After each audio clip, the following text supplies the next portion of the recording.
Thanks everybody for joining us. This is the webinar for QUT Design Lab, and it's for Disability Action Week, which is this week. And our title for today is Design for Change, from Disability to Ability. And we've got some great speakers coming up discussing their research. But one thing that I'd like to first mention is acknowledgement of traditional owners. So QUT acknowledges the Turrbal and Yagara as the First Nation owners of the lands where QUT now stands. We pay respect to their elders, laws, customs and creation spirits. We recognise that these lands have always been places of teaching, research and learning. QUT acknowledges the important role Aboriginal and Torres Strait Islander people play within the QUT community. So today we've got three guest speakers that will be talking about design for change from disability to ability. The first is Fran Larki. She's Relationship and Innovation Manager from Wesley Mission, Queensland. We then have Dr. Janice Rieger. She's an Associate Professor here at QUT and CI for the QUT Design Lab. And Dr. Marianella Chamorro-Koc, Associate Professor also and CI for QUT Design Lab. And I will be comparing this discussion and presentation, and I'm lecturer at QUT in the School of Design and also CI for QUT Design Lab. Okay, so our first speaker is Fran Larki, and as I said, she's Relationship and Innovation Manager for Wesley Mission, Queensland. Fran has over 20 years experience as both a clinician and manager of residential aged care communities across a variety of settings, and is currently completing a PhD investigating the impact of culture change on resident wellbeing. Fran Larki is talking to us today about Edenising aged care. Fran, would you like to make a start? Thank you very much, Marissa. I cannot share screen while the other participant is sharing, so I think I have to wait for you. That's it, thank you. Hopefully this works. Terrific. Okay. So thanks very much everyone for coming along and listening to this talk. The purpose of my presentation today is to discuss the research I've undertaken investigating culture change in residential aged care and focusing on the nature of relationships between residents, families and staff. But however, I think it's really important for those who don't know residential aged care to just set a little context, hence this lovely slide. So residential aged care is currently going through the eye of two converging storms. The revelations that were exposed in the ABC Four Corners program in 2018 initiated the Aged Care Royal Commission. And at the moment, we're hearing really distressing testimonies and submissions from residents, families and staff that have led to a reputation of poor credibility and low trust. In January this year, the global pandemic reached Australia.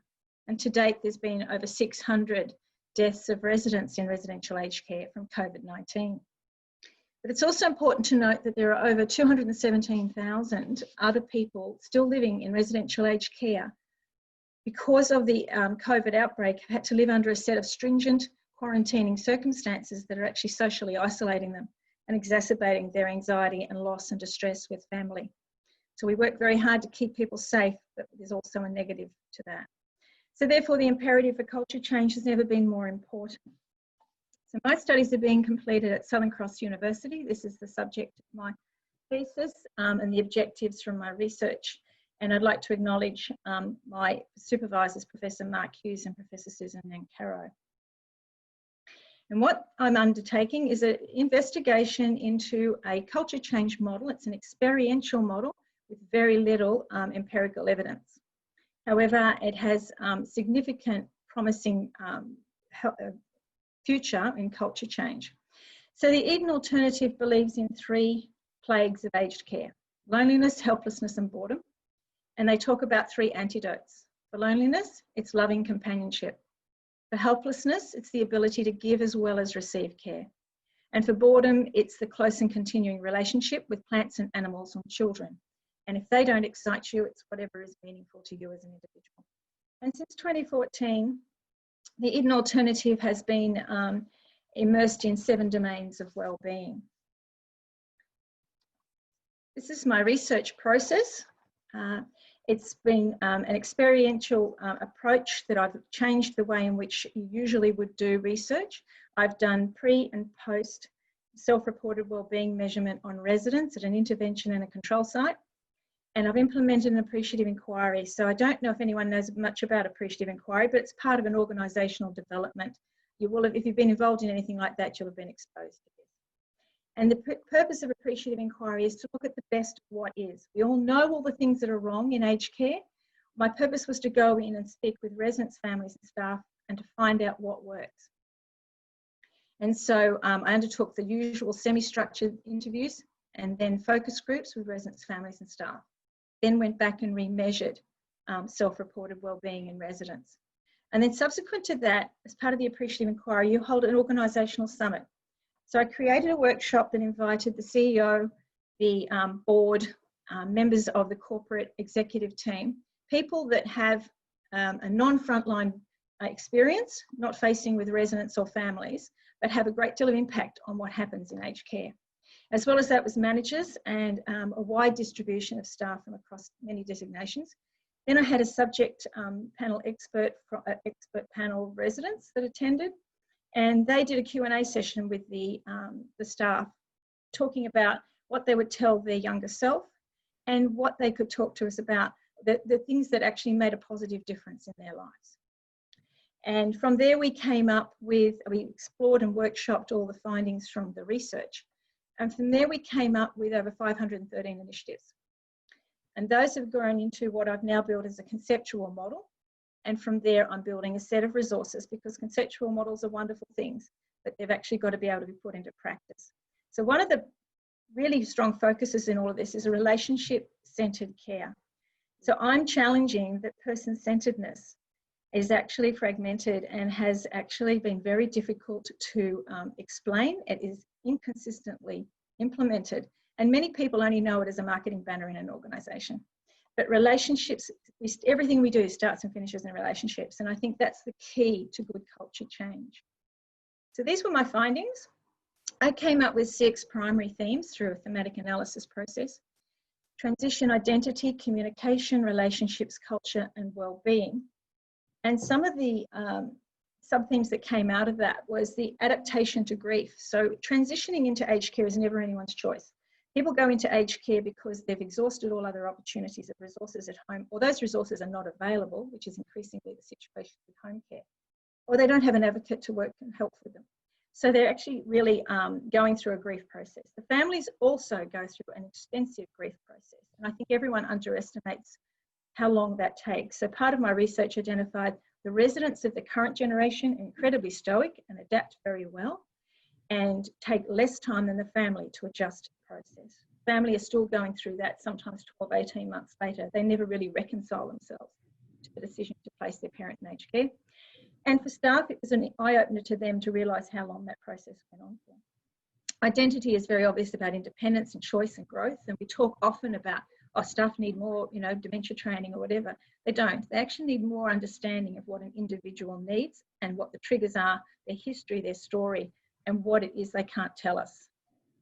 Communication is really important. It's actually integral to everything. It's the cause of nearly every complaint that ever occurs in aged care. It's creating purposeful pathways right from the beginning of how we will communicate with them, in what way we will communicate with them, how often, and the importance of that is so strong between residents, family and staff, and resident to resident and family to family. The connectedness to each other and community is so important. It's not just about the connectedness to the internal community, but remaining connected to their external community and the things that were important to them in their life prior to coming into aged care. The culture nurtures mutual negotiation and creative decision making. Today in the new aged care standards, if someone lives in a task-focused institutional environment that is known as neglect, and it's actually mandatorily reported to the government, people have to live in an environment that nurtures their ability to negotiate and decide on what care they have and what care they choose not to have. There's a thing called dignity of risk, where people take risks. And, you know, we, in all the best of intentions, wrap them up in bubble wrap and cotton wool and keep them safe. that people are allowed to take risk in the new world, and well-being. So I was able to demonstrate that the culture change model using the Eden alternative increased resident self-reported well-being at the end of the study. But most importantly, I learned a lot about what well-being meant to residents, to family members and to staff. So for residents, their focus is on their physical well-being. They considered emotional well-being or psychological well-being to be something of a luxury. The residents' family members were very, very focused on their own emotional well-being and their lack of emotional well-being.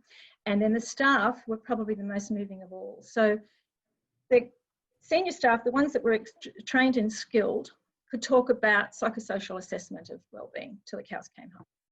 But the carers that do the one-on-one frontline care of residents were the ones that told me that if everyone else is okay, I'm okay. So they put others first. And so they couldn't always articulate what well-being meant. Some of them didn't even know how to tell me what it was, but that was how they saw their work. And that's so important.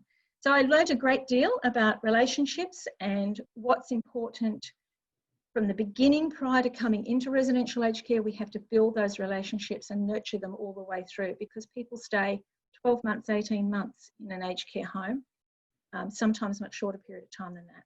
And families are there 7 days a week delivering the care. You can see that from the from the video media from the COVID-19 isolation, that families are distressed.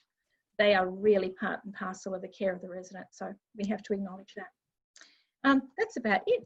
So I think that was my 10 minutes. I hope I didn't go over. You are perfect. Contact details should anybody be interested in making contact. Thank you. Thanks very much, Fran. That was fantastic outcomes from your research. And I think that relationship-centered care, relationships-centered approach is something that is can be transitional, but also applicable across all facets of our society.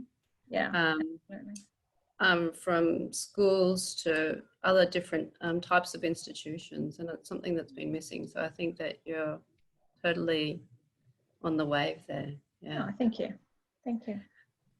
Okay, so our next speaker, let's share that.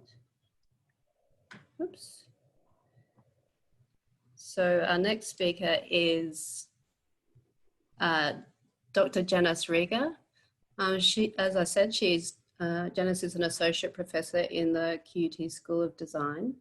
She is a highly acclaimed academic and a leader in the fields of spatial justice and ableism, diversity and inclusion policies and programs, design for health, wellbeing and social inclusion, post-qualitative methodologies and relational ontologies, and history and theory of spatial and disability studies. Janice's work has been published in a range of international journals and books, and she has created many non-traditional outputs with international partners. And for those that are not aware of what non-traditional outputs mean, they're a variation of creative outputs or other outputs that are not seen necessarily as traditional. So I would love to introduce Dr. Janice Rieger for her presentation on In Focus Blind Photography exhibition. Thank you, Marissa. I'll just share my screen here. Can everyone see that? No, we're not seeing that yet. Do you want me to put up the presentation for you? Share screen. Oh, here. Just let me try this. That's it. Yep. You got it? Yep. Excellent. Thank you very much. And Fran, really interesting that you use Appreciative Inquiry. I've done some research using that particular methodology. And for those of the design students that we have here and designers looking at empathic design or working with aging and ability populations, they should really look at the methodology of Appreciative Inquiry, because it is really interesting. So thank you, Fran, for sharing that, because it's not often used as a methodology in design research. So my work looks at this transformation and the way that we understand disability and start to think about it in terms of ableism and a shift towards ability. And we live in an ability-based and an ability-justified world. And our role is to just disrupt these ableist lenses and think about people's abilities rather than their disabilities, to open up opportunities for new knowledge, creative practice, and innovations. And today I'm going to talk to you a little bit about the work that I do that shifts our lens from thinking about the deficits that people have with disabilities and rather the amazing super abilities that they have. Most of the research that I'm going to talk about today comes from these two publications, and specifically the most recent publication with my colleagues, Dr. Strickfaden and Dr. Hersen in Belgium and Canada. That was done in co-design. So if you're not familiar with the journal co-design, it is a really great journal for those of us looking at co-design practice. Maybe it'll advance. Oh, there we go. Sorry. Ableism. So this might be a new term for some of you. Ableism is this concept kind of like racism or sexism or ageism. And it talks about how we all have particular abilities, and some of those are appreciated and some of those are not appreciated. And ableism in many ways is this kind of umbrella term for all the other kinds of isms that we encounter on a daily basis. Ableism is one of the most societally entrenched and accepted of all isms. And historically, it has been used by various social groups to justify their elevated levels of rights and status in relation to other groups. So for instance, if we look at sexism and the way that women have been understood, it's really the lack of the ability for women to reason and that they're viewed as biologically fragile and emotional, and thus incapable of bearing the responsibility of voting, owning property, and retaining custody of their own children, that leads to this kind of sexism and gender issues. So again, the inability or the belief that women have the inability to reason ushered in all of these other kinds of sexist and sexism notions. So some of the work I do, obviously most of the work that I do is working with people with differing abilities. And here's some examples of some co-design workshops I did last year with artists who were blind, as well as some workshops that we did to co-create descriptive touch tours for the QT Art Museum for blind audiences and blind tour groups. So everything I do is co-designed and co-created with people with differing abilities, because when you work with people with disabilities, you come to understand the statement very well, not about us, without us. So we should always be incorporating them into our design practices. Again, last year I did some sensitivity training with the QT precincts and other cultural institutions with Vision Australia to come to understand the lived experiences and embodied knowledge of those with particular disabilities, to create some professional development and to design some inclusive programming.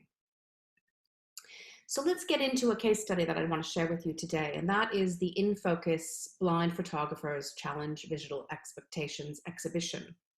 This was an exhibition originally curated by Professor Megan Strickfaden in Canada, and so it had toured throughout Canada. And we decided to bring it here to Australia for the first time to its first international audience. And so we opened it in February of 2019. It brought together 9 international blind and partially sighted photographers who were asked to take a camera and depict compelling narratives about how they inhabit, negotiate, and interpret their built environments.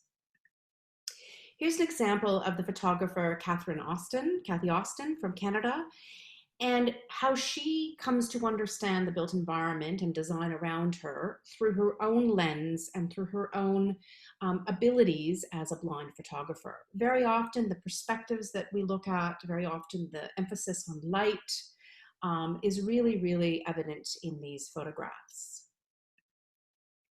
So what was the In Focus exhibition about? Well, it was a result of an exploration individually and collectively of blind photographers to create these compelling narratives about inhabiting their environments and how they negotiate and interpret them. The photographers featured here offer a range of perspectives towards understanding objects close by as well as at a distance. So again, we get this interesting kind of differing perspectives, as well as the places and spaces of urban landscape that they encounter on a daily basis. So some of the images are of public spaces, some are private, and some are in these kind of in-between spaces.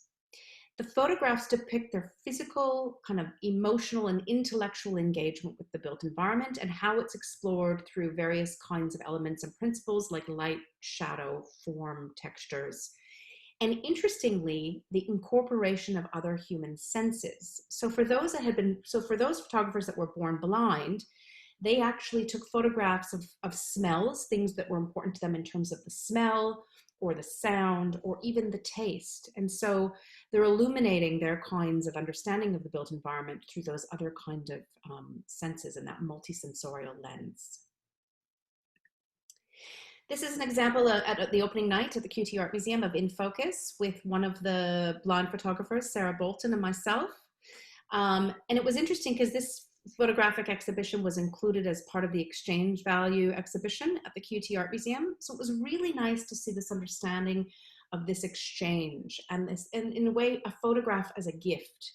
And so we mounted the In Focus exhibition as a part of this larger photography exhibition called Exchange Value. And it was on display from February to April of last year. Many of you maybe saw the exhibition itself.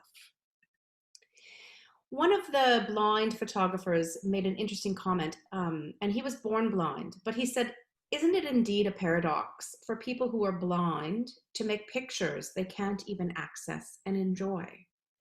It's interesting for us, some of us obviously that are able-bodied and that have full sight, to try to imagine that we're taking photographs that we ourselves can't see, have no idea what the content of them is, have no idea whether they're good, and yet we still enjoy the practice of photography. So these particular photographers love taking photographs. And I have to say, in some ways, I believe some of their photographs are more revealing about either their portraits of people that they take or of the built environments that we inhabit than photographs that are taken by fully sighted photographers. So really interesting that they have this drive to photograph their environments, and yet they can't even see what they're taking photos of or enjoying those photos themselves. So it's more about the process of photography than the product. These are just the names of some of the photographers that I'm featuring here today to share with you. So again, artist Sarah Bolton from Australia. And this is her photograph. She was Canadian, and the first time she came to Australia, she wanted to take a photo of Brisbane, and this was her first photo of Brisbane over the bridge. And so beautiful that she shares that first experience of encountering Brisbane with us all. And this quote is from Dr. Megan Strickfaden. I think it really illuminates some of the issues around blind photography and our biases around trying to understand blind photography. And she says, blind photography offers views into different ways of being and knowing, and offers a material substance, photographs, to open up dialogue about less material things, so blindness. By bringing some of the nuances about blindness into focus, photographs taken by blind and visually impaired people truly challenge really all of our visual expectations. These are other photographs by the photographer Sarah Bolton, and again, her emphasis on texture, on pattern, on shiny surfaces and natural surfaces really starts to illuminate the small details that we as people walk past every day and don't really take note of. And so the different perspectives and the way that the light shines on particular surfaces, I think, is really illuminated by some of these photographers. I want to introduce a term to you called techne. And the way that I and my colleagues define techne is it's this understanding of embodied knowledge. And it's shifting that understanding of someone with a disability towards someone that has super abilities by understanding the expertise and the techne that they have about their own lived experience and that embodied knowledge through that lived experience. And I think that, interestingly, techne here is really illuminated by the photographs of these particular blind photographers. This is the work of Emeric Vildu. We brought him over last year from France. Emeric is a prolific artist. He's a DJ, and he creates the most beautiful soundscapes and the most beautiful DJ mixes, as well as he's an amazing photographer. I've seen him do portraits of people where he seems to capture the essence of that individual, even though he's completely blind, and he's been blind since birth. So he doesn't even know what a photograph looks like, per se. But he's, as you can see, created this little still life in his sink and photographed that still life. And as you can see here to the left, photographed these beautiful illuminations on the water. So again, here this use of techne moves away from those understandings of disability studies that have been about oppression and this oppression idea of people with disabilities being impaired or having lack of abilities. And it pushes this understanding of techne into the possibility. So who, in other words, who would have thought that someone that was born blind would become an amazing photographer and even want to take photographs as well? Again, shifting our lens from disability to ability here through techne. The artist Ishtag Ahmed from Canada, and again, illuminating the details that would probably go unnoticed to many of us. And this emphasis on light sources, both, you know, incandescent light, natural light, fluorescent light, and the way it illuminates particular surfaces differently and the way it shows depth and texture and those kind of perspectives. So these abilities by people who are blind or have low vision to perceive these nuanced details and these different materials were very apparent in this exhibition. Again, the artist Nicola Murch, and I have to say I'm fascinated with her photography and its beautiful use of color. So obviously she's a scientist and works in a lab, as you can see here, and obviously has a visual impairment, very, very much drawn to these large, beautiful, saturated colors. So we see the orange and pattern and rhythm here of the science lab, but then we have this beautiful kind of framed image of these incandescent light sources, and the rhythm and the pattern that she's creating and the kind of color that she's creating here is absolutely magnificent. So again, their ability and the strengths of those abilities of in many ways having a disability allows them to apprehend their built environment quite differently to how other people would, and using the acoustics to understand how the space would be and exactly where to photograph in the space. So again, using those senses to understand spatiality quite differently and then how to capture that through a photograph is quite remarkable. And so, I mean, that was a very brief introduction to the In Focus Blind Photography exhibition that was shown last year. We are lucky enough to have it touring nationally right now as well. So it's opening up in Canberra next week at the Turgong Arts Centre, and it will be on display there until November. And we were lucky enough to couple it with some other works and films that I have in the exhibition called Agency by Design, Expressive Design for Disability. So again, these two very interesting exhibitions happening simultaneously next week in Canberra. So that's it for me.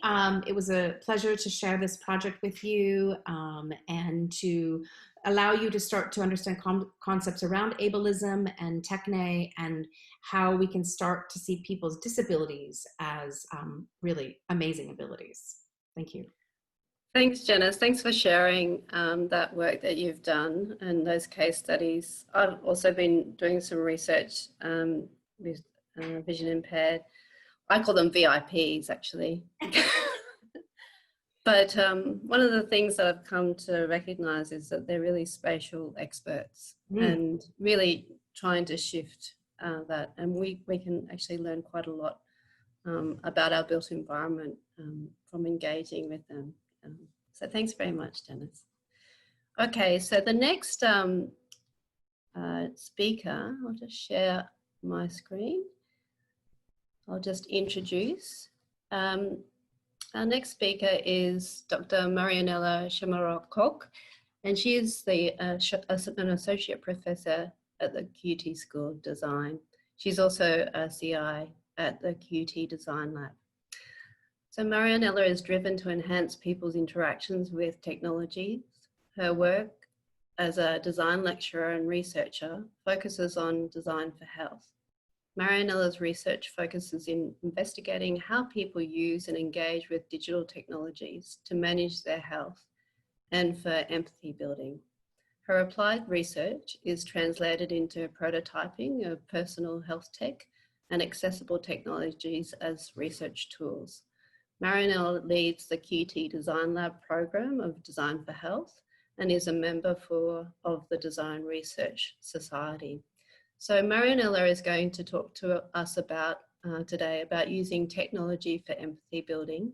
And I'm just going to assist Marianella so that she can share her thoughts and her talk with everybody. So for those who may not be able to hear her clearly, I'll be including her conversation through the chat section.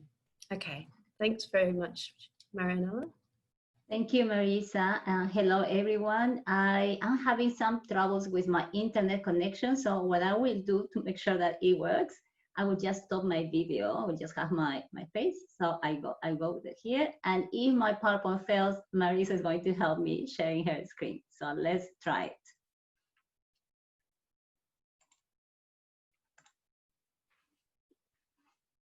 Okay, I need to share my screen, so apologies.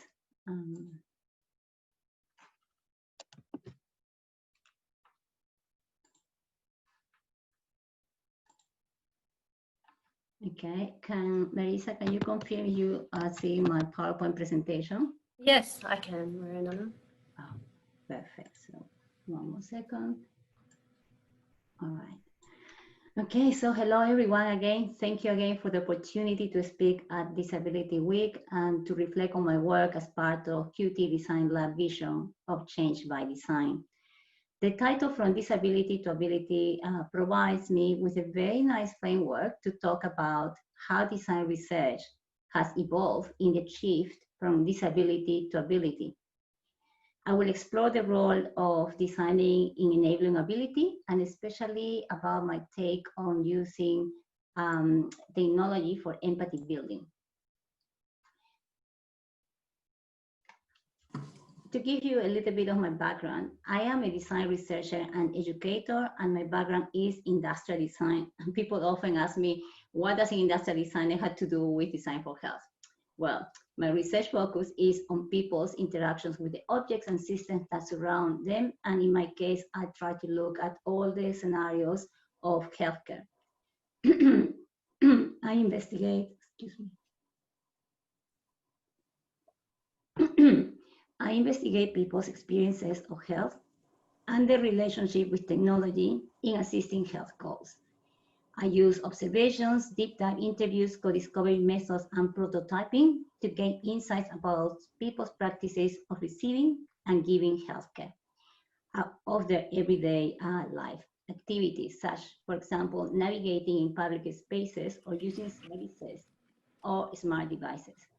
And I use prototypes as research tools.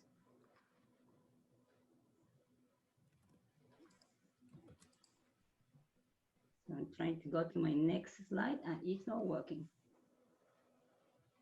Marianella, I can do it from here if you like. Yes, thank you very much. Okay, we'll stop sharing your screen and then I'll share mine. Yeah. And I'll pop them through online.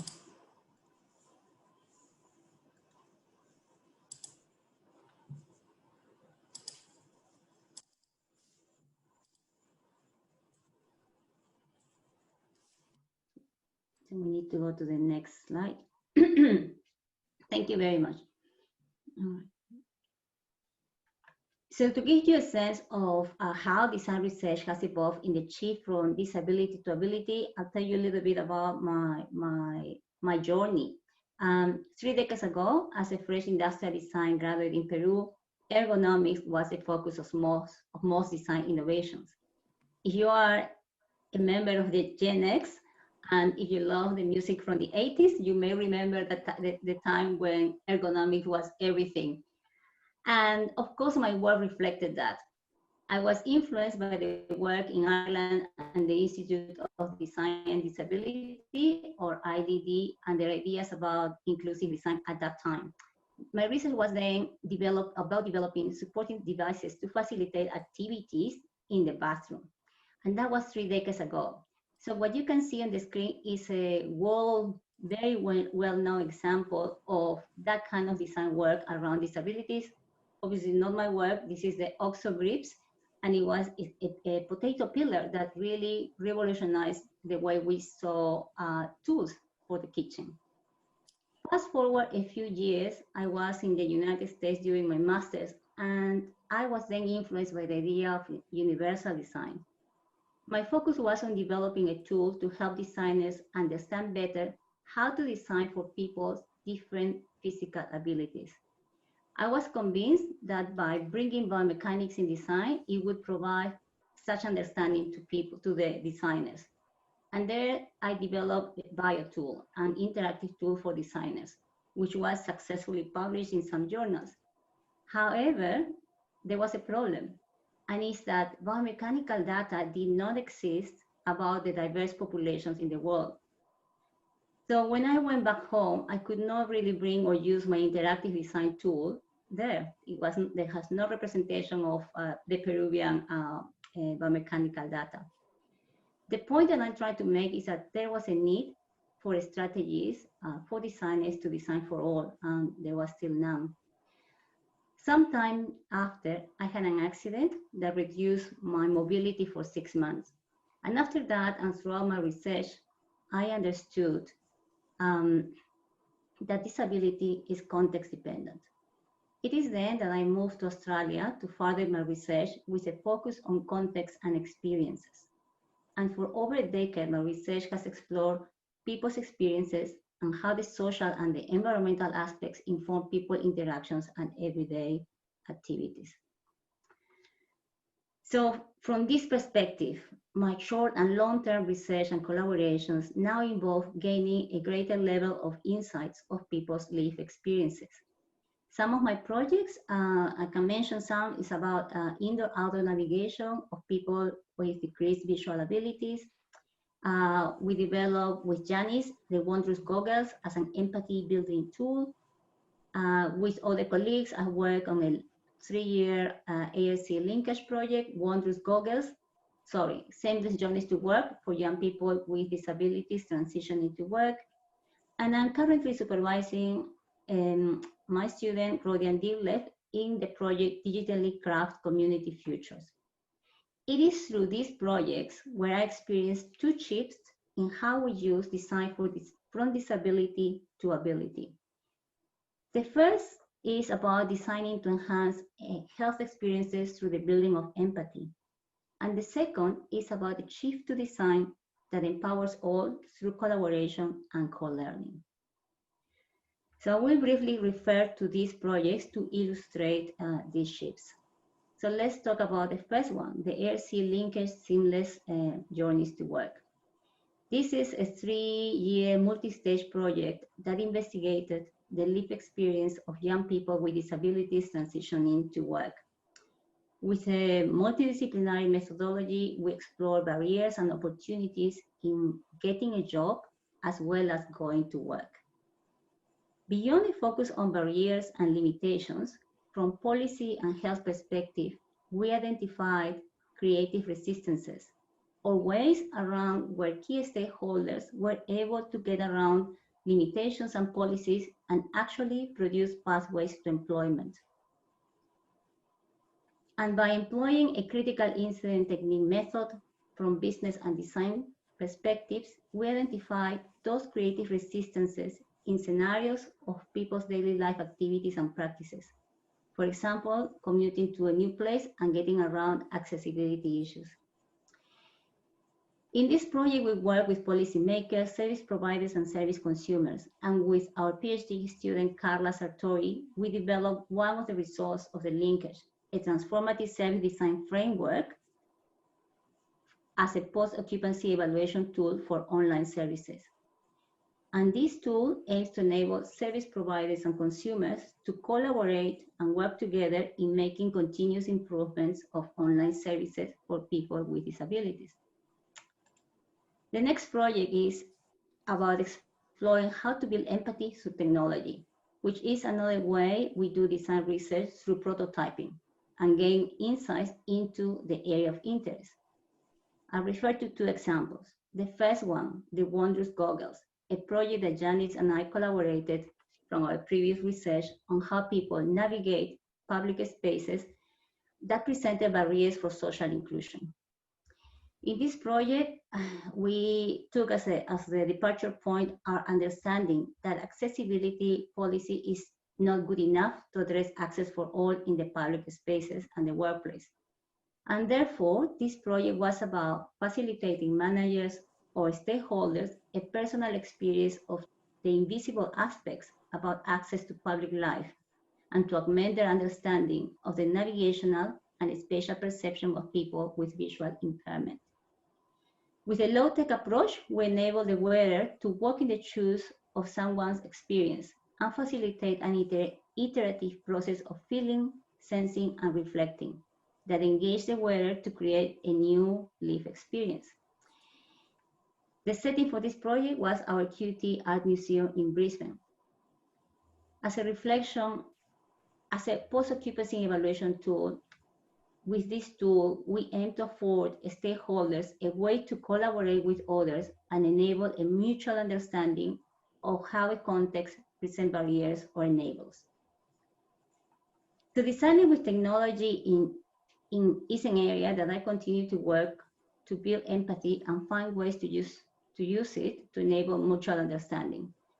I am now working with sensors and exploring the suitability of using a similar approach in the case of adults with autism as a way to help them sense moments when their communication with others might be affected when they are not noticing it. So design research seems to be connected to the tangible, the physical, the visible. But our work is not limited to only change how the world is shaped. And so to talk about a design shift focused on empowering all, I would like to refer to the work of one of my students, Mr. Rodian Dirlex, and his project that is centered around invisible disabilities, mental health, and a project that emerged from his lived experience as a mental health consumer. The title of his project explains very much of it. It's about a digitally crafted community futures, a distributed approach to remedial craft for community empowerment. In this project, Rodian employs his combined experience as a master craftsperson, designer, jeweler, computer-aided design and manufacturing practitioner, and his lived experience as a veteran mental health consumer and support worker. In this project, Rodian has consolidated the potential of crafts across a variety of digital platforms and networks, including the sharing economy. And he has created a grassroots systems for the community with or without digital craft experience to interact with it. His goal was to produce an open source tool available to all, most especially to those working with mental health consumers, and to use it as a way to empower and enable this community as a tool to heal or as a tool for entrepreneurship.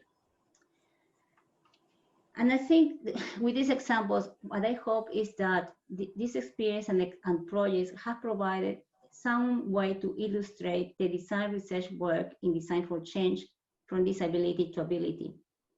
I aspire to continue in this work in a way that effectively builds and provides a way to collaborate and enable everyone's abilities. And now it comes to the end of my presentation. Thank you very much. Thank you, Marianella. That was fantastic. A great survey of the research that you're doing, and also your PhD students are doing. That's fantastic. One of the things that I would like to also open up to our other guests is the ability to kind of interact with our speakers. So if you've got any questions or comments that you'd like to make, please include those in the chat, and we will try to address them as we go. But one of the things that I think is really fundamental to all of the research that's presented here is coming back to Fran's point about focusing on relationships and developing those understandings through relationships, and almost a nearness to people and their ability to see the potential that comes out of that.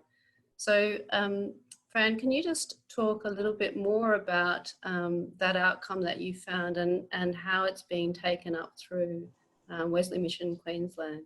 Yeah, thank you, Marissa. Actually, I'd first like to comment, there's actually quite a strong correlation between all our work, in that the organisation I work for has a large disability sector arm, And we have supported accommodation and community services for people living with all different levels of ability. But we use the term ageism in where I work. We're talking ableism in Janice's work, and we're talking enabling in Marionella's work. And it's all about the end user. At the end of the day, you know, we're not making these theoretical discussions and planning and, you know, inflicting policy and practice on people. We're all talking about it has to come from them first to us. And then we find a way of making it happen. But yeah, so the relationships have become probably the driving force behind everything that we do. I think it's so important to reduce, we always have a saying where I work at the moment, if you win their hearts and minds in the first 48 hours, they'll forgive you anything you get wrong after that. You stuff it up in the first 48 hours, they'll never forgive you for the rest of the time that they're a consumer with your service. And so I think it's so important to, you know, right from the very beginning to build those strong relationships and communications, definitely. But it's just this common thread that goes through everyone's work. It's wonderful. I've got a dear friend that he used to be the director of Jugglers Art Space, Peter Breen, and he used to also be a radiographer. And one of the things that he mentioned, and it flows on to what you're talking about too, Fran, but it's also about being present with people and having presence and giving that time to people. And I just wanted to also raise that with you, Janice, in the point that you made about techne and this, it's almost like the emergence of lived experience, but lived ability over time that creates that opportunity to be able to transfer that knowledge through creative work or any type of other engagement. Is that right, Janice? Yeah, so working with people with various disabilities, you know, for, gosh, 25 years now, one thing I've come to realize is that as designers, we're not experts at all. If we're able-bodied, I mean, I don't know how to experience the lived environment as someone who's born blind. I don't know how to experience the built environment as someone who uses a power wheelchair or a manual wheelchair. And no amount of observation or reading, or even in some senses, post-occupancy evaluation is going to give me that information. And the best way to do it is actually to walk and talk, what I call dialoguing while wandering, with people with those actual differing abilities to my own, because it illuminates things about the built environment, it illuminates things about creative practice and innovation that would have never occurred to me. And what's interesting is that, you know, I've worked specifically with people who are blind or vision impaired. My grandmother was blind. I was her main carer and lived with her for a very long period of time. And yet it astounds me that every time I meet someone new and work with them that are blind or vision impaired, they have a completely different relationship to the built environment. And so I think it's important to understand people as individuals and their individual techne or their individual lived embodied knowledge, because you can't, you know, have a brushstroke for everyone that's blind or for everyone that has a particular visual impairment, because the way they experience the world is different. And again, it's about that relationship building, and it's about being empathetic towards understanding their expertise that's embedded in those kind of mundane activities of their day-to-day environments. So, you know, I'm clearly passionate about what I do. Sorry, I just Absolutely love working with people that see the world differently than I do. I just wanted to add, I was involved in some programs at Vision Australia as well, and we developed a really great relationship with each other. And one of the young men, one day he showed me around the area in Vision Australia where, you know, they were encouraged to explore and create and find their own meaning and their own creativity as well. And they took me, I was really surprised, but it really made me be very aware of my own preconceptions. But he took me into a timber workshop where they had mills and saws, and then after that, the next week he actually milled a beautiful timber canister for me and gave it to me, and it was just the most incredibly refined element that I've ever and gift that I've ever been given. And I just think that there's so much opportunity to celebrate these abilities and expertise in these areas. Marianella, another thing that I was thinking about when you were talking about your presentation is that we all need to be, I guess, all stakeholders, and we all need to be aware of everybody's ability. And one of the things that I'm very aware of with my colleagues that I work with in terms of research, but also vision impairment, is that just navigating the street, sometimes they're very able, but it's when the everyday public put something in their way that they're not expecting, you know. So there's this thoughtfulness that's associated with our everyday living that maybe you're also talking to with your presentation. Yeah, I think when we did the work that we did before the Wondrous Goggles involved doing a few tasks about to investigate indoor and outdoor navigation, and there was this gentleman who was our participant, and very quickly he let us know that it was not just about the ability, but also about the social aspects, how he relates to other people. Yes, the environment, the context does provide enables of barriers, but there's a lot about, like Janice just mentioned, on how people carry on with their lives in the same way, and everybody does. And so some people are happy to just go on their own and find their way in their own way, but other people are very, very social and would like to have a good chat and ask for help, not because they need it, but because they just want to tag along with someone. And for this particular gentleman, he said that was the best way to talk to girls. And it was very funny. It was very funny. It was his pickup line, basically, to ask for help. But it's interesting. But then we look at the sense of the space, and in indoor and spaces and around the table, the coffee table, and how he would sense, the space around him with different things. It was impressive how the very high level of expertise that people develop. So, when one sense is not there, maybe some other senses are heightened, and of course we know that. But just being able to witness that, and the strategies and the scaffoldings that they employ and build to do that in the practice is just unbelievable. So yes, it's we cannot pretend as designers that we can design for, and this is where we have to really collaborate, work with, and co-learn. More than collaborate and co-design, is about co-learning. Yeah, that's absolutely right. It's shifting the terminology, also that they're experts and we're co-learning with each other. Yes, exactly right. I just wanted to open up the conversation. Did you want to say something, Fran? No.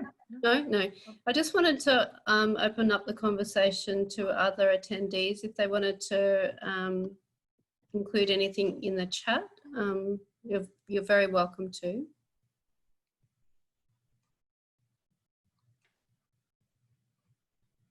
No, I can't see any at this stage. No. Marissa, I just wanted to add a little anecdote, if that's okay. Yeah. I was going to do it too. Okay, I'll do it quick. So when I first arrived to Brisbane, obviously I was new, didn't know my way around, met with my friend Sarah, who is blind, and she navigated my son at the time, who I think was 8, and I, through the CBD and found what restaurant we were going to go have lunch at, etc. And then we walked our way back, and she went and got on the train through the central train station. And she left, and she uses a white cane, and she was telling us about the Braille Trail, and she navigated us because we obviously didn't know where we were going, being new to Brisbane. And my 8-year-old son turned to me after Sarah left to go on the train, and he says, "I don't know why people think people like that are disabled." He goes, "She's a superwoman. She has super abilities, Mom. She could navigate when we couldn't." And it was this moment for me where, out of the mouths of babes, it was like, you're right? She's not disabled. That's the lens that we use for her, but she has super abilities and is able to do things that you and I couldn't do. And for an 8-year-old boy to see that was remarkable to me. And so it's always kind of stuck in my mind when I think about shifting from disability to ability, and the wise words of my 8-year-old son. So true.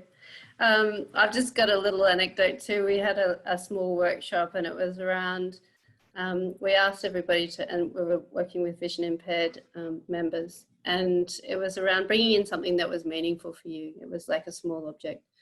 And we just wanted to go through that process of just exploring that, but also recreating that poetically through clay. And I was just astounded at the outcomes of that process. And there was one gentleman who was blind from birth, and he reproduced that meaningful object through clay proportionally perfectly. But then we set them another task of kind of morphing that, and then he morphed that based on also his emotions associated with that. And it was just this wonderful opportunity to be able to witness that and be part of that. And I think that there is so much that we can learn from engaging with others in that way. So I'd really like to know, because you are both, Marianella and Janice, you worked on the Wondrous Goggles journey together. How did that come to pass? How did you get together? Janice? Marianella? Yeah. Okay. Well, actually, it was a VRES. It was a VRES project. So we decided to work with some students, vocation research experience scheme students who were 3rd year going into 4th year, I believe. And it just evolved out of conversation. So Marionella had done some of that work with more urban spaces with that gentleman she was speaking about in terms of his understanding of navigating the built environment. And then obviously I had been doing stuff with the QT Art Museum. So it just kind of evolved out of that. And most of our students, we had 1 architecture student and 2 industrial design students and an interactions RA. So it kind of was this beautiful group of people that came together to create this kind of empathy technology and the Wondrous Goggle to be used by stakeholders to understand the lived experience of people with disabilities. And actually it has the audio, so it's not just a visual goggle.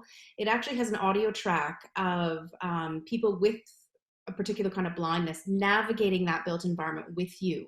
So it has multiple kind of sensorial issues embedded into the Wondrous Goggle. And it's been interesting because it's actually been exhibited, I think 3 times, Marianella. Yes. And it's also being exhibited at the disability exhibition in Canberra next week as well. So it not only is being understood as an actual object to be used by stakeholders to do post-occupancy evaluations, but it's also become almost an art object and exhibited in particular spaces. So it's interesting. Anyways, Marianella might want to add to that. No, it was good. I think at the time we met, we were just meeting by coincidence that we were both doing, having interest in navigation of spaces. But then Janice had this other project with the Productivity Service Commission, Queensland government.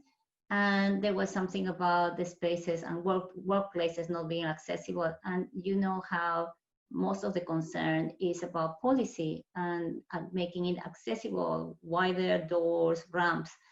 And that is not enough. It's not good enough. No. And so at the time that Janice and I met, because Janice is a scholar on disability, I'm just working around the areas, and that was an interesting prompt.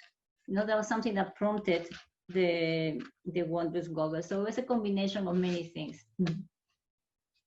That's fantastic. Great project. I think we've got to wrap it up now. We're over time by 2 minutes. Sorry, everybody. I just wanted to thank again very much our wonderful speakers, Fran Larki, Janice Rieger, and Marianella Chamorro-Koc. Thank you very much. It's been a fantastic webinar, and we'll hope to keep connected.